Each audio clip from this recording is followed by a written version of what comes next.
Okay, hey guys, welcome back to economics. And Matthew's here today to say hi, and he wants to show you something that we've been working on for a long time. Gotta be in the. It is a Lego Pikachu. It was 825 pieces, and we've been working on it, and now it's done. It's very cool. And hello, Emma. Hello, Emma. Do you want to say hi to anybody else? Hello, Gianna. Okay. Is that it? Yeah. Okay. Because those are the only names I know. Those are good names. Okay, so now we can start. So yesterday, I gave you guys a few little small things about money, and because this unit is monetary policy, and first, before you know about policy that deals with money, you need to know what money is and the different types of money. So yesterday we talked about the functions of money, the three things that all money must be able to do: a unit of account, a store of value, and a medium of exchange. And then we talked about the three categories of money from M1 to M2 to M3. And my old video from like a long time ago explained the different types of money that are in each thing. So from like cash, coins, and checks, and travelers' checks and debit cards are in like M1, and then M1 includes M2. So here is a picture that has some other monies that we're not going to necessarily talk about, but M1 is just like loose change, money that you would use to buy things at the grocery store. So like cash, coins, checks. Credit cards do not count. Credit cards are not money. That's technically like a loan, and you can a loan is not. It's like you can buy things with a loan, but you cannot record debt or save a loan over time that will be like the same. So it's not the other functions of money. That's why it's not money, because it's not all three of the functions. It's just a medium of exchange, not the other ones. And then there's M2 and then M3 that you see some other things. But I also want to add something to it. So the term monetary base is just physical cash that is out in circulation. It does not include demand deposits, also known as checking accounts. So you guys know it as a checking account that your debit card is typically attached to. Just know that economists and people in banking typically refer to checking accounts as demand deposits. I'm going to try to use them interchangeably so it becomes part of your vernacular as well. And you understand that those mean the same thing. But I think that in recent last 2 years, the AP test has talked about the monetary base, and people are like losing their minds. They're like, wait, what is that? It just means like take M1 and just take away like checking accounts and demand deposits and just talked about cash, coins, and cash and coins. That's it. And it's just held by people or like in the vault cash, but it does not include like your checking account. Okay, so here is some old pictures of like actually how much money we actually have in circulation. Notice M1 is a whole lot smaller than M2. Do you remember why that is? Well, remember, M2 includes everything in M1 along with some other things. And M3 obviously is going to be the biggest because it includes M1 and M2. In fact, I'm going to give you guys some questions tomorrow when we have office hours. And I'm going to teach you this little trick about how to remember M1, M2, and M3. Because even though it's like pretty simple stuff, people get confused about what happens to each one if something changes. So I want you to jot this down, and then we'll add to it in office hours tomorrow. So it's just a circle, 3 circles, 1, 2, 3, with M1 in the middle, M2, and M3. And that way, it's just a really easy way to remember. But come in during office hours tomorrow when I give you some practice questions, and this picture will come in handy. Okay. So why is caring about money in circulation and how much money we have and what does it count as? Why does that matter? Well, because of this equation right here, and it's called the equation of exchange, or the I've actually seen as the monetarists, like as in like monetary, the monetarists equation of exchange. But it just shows the relationship between money, price, and real GDP output, and it's MB equals PQ. MB equals PQ. The M in that equation stands for money in circulation. So technically, M is M1. It's cash, coins, checks, traveler's checks, debit cards, checking accounts, demand deposits. M1, money in circulation, is M in that. It's not M2, it's not M3, it's just M1. V is the velocity of money. The velocity of money is how many times a dollar is spent in a year. We, in real life, not on the AP test, but in real life, economists typically keep that number constant because it's really hard to calculate. On the AP test, they might say it increases or decreases because they can. It's their test. They can make up whatever question they like, as silly as that is. But in real life, we typically hold V constant. But on the AP test, they might not. P is price level. That's also known as inflation. Price level is inflation. And then Q, that's right, Q, not Y this time, or any other letter that we've known it as, but Q stands for real GDP. Okay, so what that means is that these two sides need to remain balanced. MV should equal PQ. It's when, and so what that means, that left side, that MV, that is money in circulation and how fast it's going.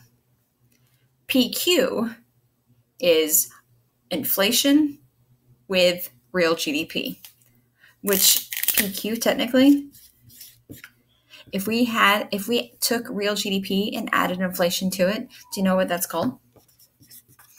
If we add inflation to real GDP, wouldn't it be nominal GDP?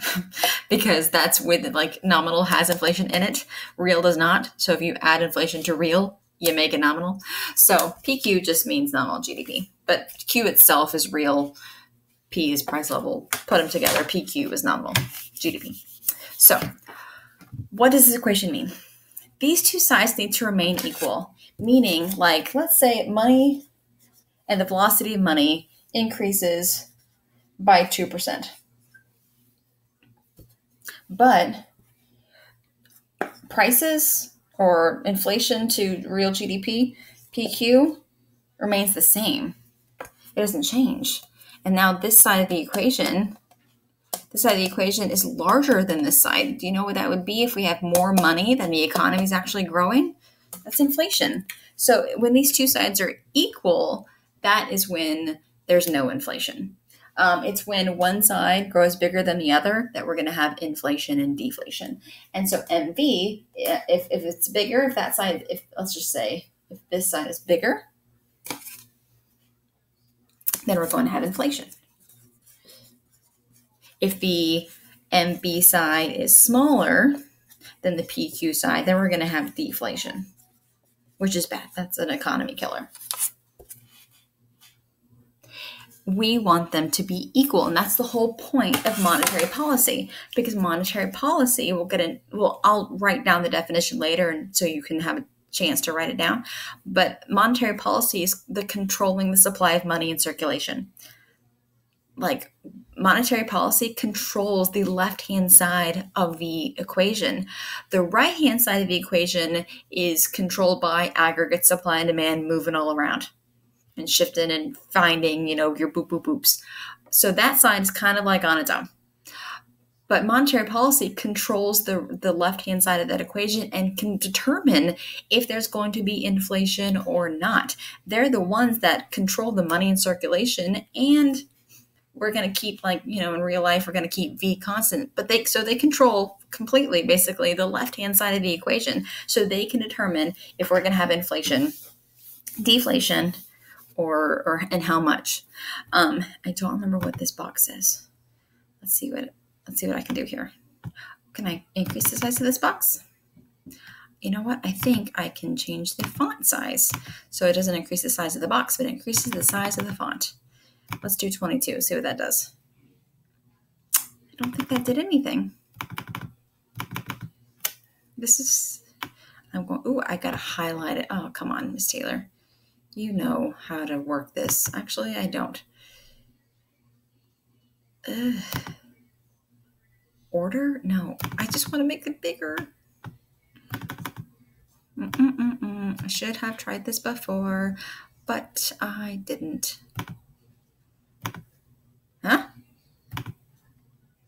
That just changed the font, didn't it? Okay, well, it must not have been that important. Otherwise, it would have been bigger.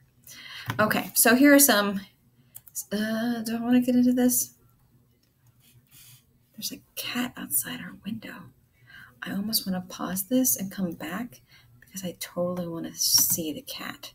So I'm going to just really quickly, where is my thing? I'll be right back. There's totally a cat outside my window, and I don't even own a cat. I'll be back. And I'm back. That was crazier than I expected it to be.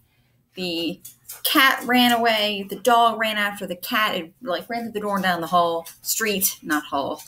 Matthew, go away, please. And take the dog with you. Charlie, don't escape ever again. Okay, so here's a question that we're going to go over in office hours on Wednesday. It says, Jacob transfers $2,000 from his savings account to his checking account. What will this affect? How will this affect like M1, M2, and M3? And so M1 will increase, M2 decreases, M3 will remain the same, or M1 will increase and M2 and 3 will remain the same, or, and I mean, you can read it yourself, or you can pause me. But this is where that circle that I showed you earlier, this is where it will come in handy, because it is not just remembering what categories of money go into which M, but like how it would affect the other three, because they're like one is inside two is inside three. Okay. So we talked about why it's important to do monetary policy, because you got to keep those two sides of the equation the same, growing at the same rate. Otherwise, there'll be inflation or, deflation. But let's talk about who is going to be actually doing this monetary policy. And I got to find the right spot. Okay. And it's the Federal Reserve. It is our central bank of the United States. And here is a map of how the Federal Reserve has broken down our country into different regions, different districts, you could say. And we are in the 11th region. There's 12 total. And each region has their own regional bank headquarters. So our regional bank headquarters is in Dallas, Texas. But we do have a local branch in Houston. You can see the little triangles are local branches, but there's a head branch in Dallas. In fact, all of these have their own head Federal Reserve branch, but there's the main headquarters, and that's in Washington, D.C. So there are several things you need to know. So there's 12 regions, each with a headquarters, but the main Federal Reserve building is in Washington, D.C. Main Fed, Washington, D.C. And you can see that it says the Board of Governors right there. That's the chair. That's the chairman and women of the Federal Reserve, and that is where they sit. They sit on the Board of Governors and the Federal Reserve in Washington, D.C. And here are some key jobs of the Fed. If I can grab this. Can I grab this? No, I can't. Can I? Wait, no, that's the pointer, mouse pointer, focus mouse, hide cursor. What is this? What's the focus? Oh, that's clever. I like that. That doesn't help me in any way. But I guess I can. Okay, I know what the jobs of the Fed are. I just don't have to write them on my whiteboard. That's kind of hard to see. So the main job of the Fed is to control money supply. Control the supply of money in the economy. because if you control the supply of money, like we just said, that MB equals PQ, you're controlling inflation. So control money supply. That's the main job. If you had to pick one to really know, that's the one to know. The second one, it acts as a bank. It's a bank's bank. That's kind of hard to say. It's a bank's bank, meaning you don't go to the Fed to open up an account. Like this is where Chase and Bank of America and Wells Fargo, that's where they keep their money. You don't keep your money there. It's a bank's bank. It also acts as the bank for the government. So it's not just, it's like they don't have tellers there. It is a bank for the United States. It's also a bank for all the other banks. It regulates banks. Meaning it sets up the rules and regulations that banks have to follow and that they have to be compliant with. And a lot of the times the Federal Reserve will send out agents, federal agents to these banks to make sure that they are not doing anything shady, fraudulent. They're following the laws. The Federal Reserve is also responsible for clearing checks. I know you might not write a check, but your grandmother might. And clearing checks, at the bottom of each check, there are several really important numbers. One of those numbers is the checking account number, like the actual account number that check is associated with. There's also the check number itself, like how many checks have they written. They can measure, like they can count how many checks they've written.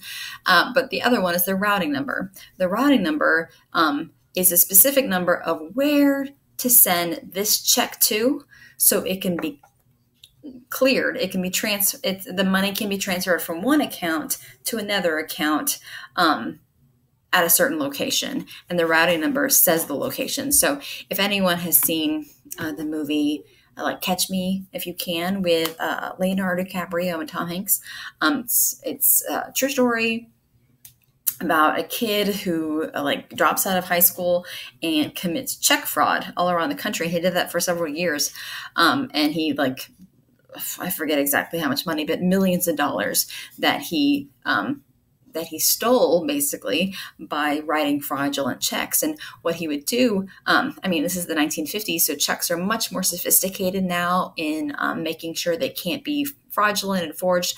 But what he did is he would erase their routing number. He'd be over here on the East Coast, and he'd erase the routing number of local banks, and then he would write the routing number of San Francisco's branch. So when he cashed the check, it had to go to San Francisco before they realized that check was no good. But by the time the check got there and information came back, he was long gone. So he was basically using this map to his advantage of how to, write fraudulent checks and get away with it. I hate to ruin the story, but it is an old movie. He gets caught. Catch Me If You Can. He gets caught, and he actually ends up working for the CIA in their check fraud division, and did that until he retired. Just recently, I believe he's still alive. The guy's name is Frank Abagnale. Okay. So, like I said, here's how the Federal Reserve sets up our country. There's certain jobs at the Fed, and then I said, okay, there's this main branch in Washington, D.C., and there's a committee. It's called the Federal Open Market Committee, or the FOMC, and they're the ones that control the supply of money. They're not the ones clearing checks, but they are the ones that controls the supply of money and therefore does monetary policy. So the FOMC is made up of 7 members of the Board of Governors who are always there. The Board of Governors are always in Washington, D.C., and it's cut off, but it's 5, and 5 of the 12 regional bank presidents. Remember how there's 12 regions here? Right here.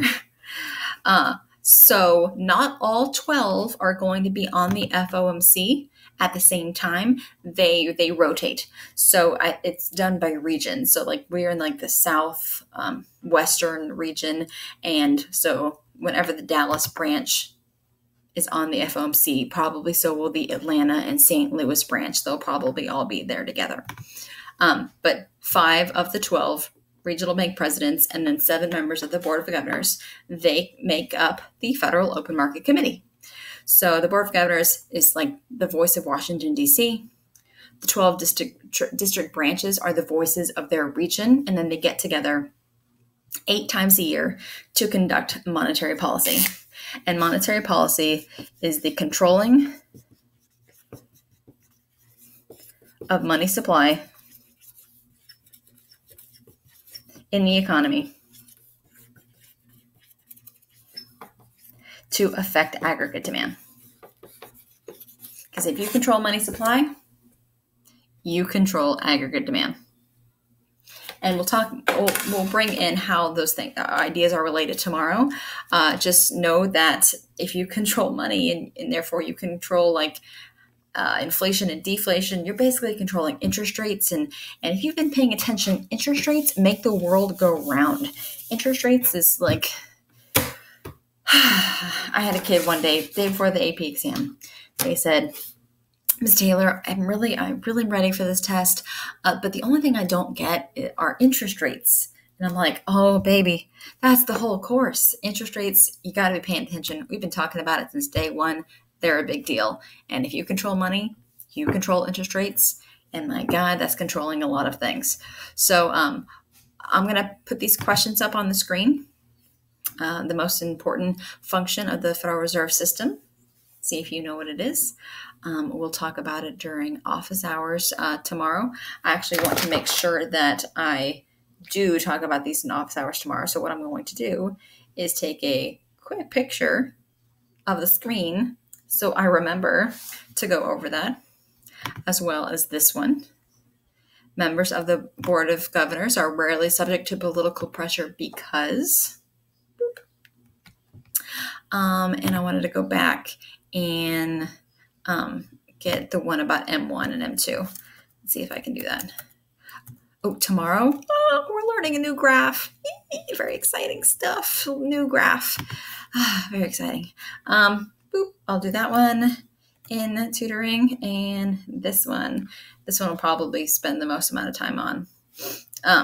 Okay, but yes, so make sure that when you are taking these notes, you can be writing down any questions or put little question marks next to things, so you can log in on the live YouTube video to go over some things.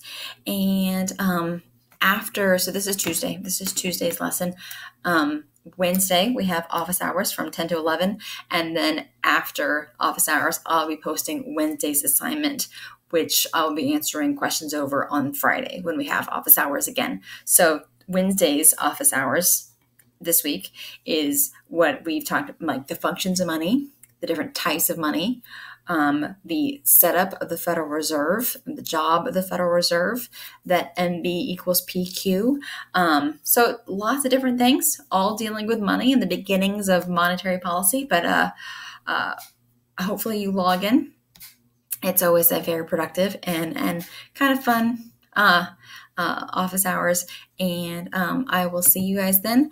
Don't forget to submit your assignment when you are done. Don't forget to press the turn in button, because that lets me know that you guys are staying on top of things and I don't have to call home and things like that. So have a great day, guys. Bye.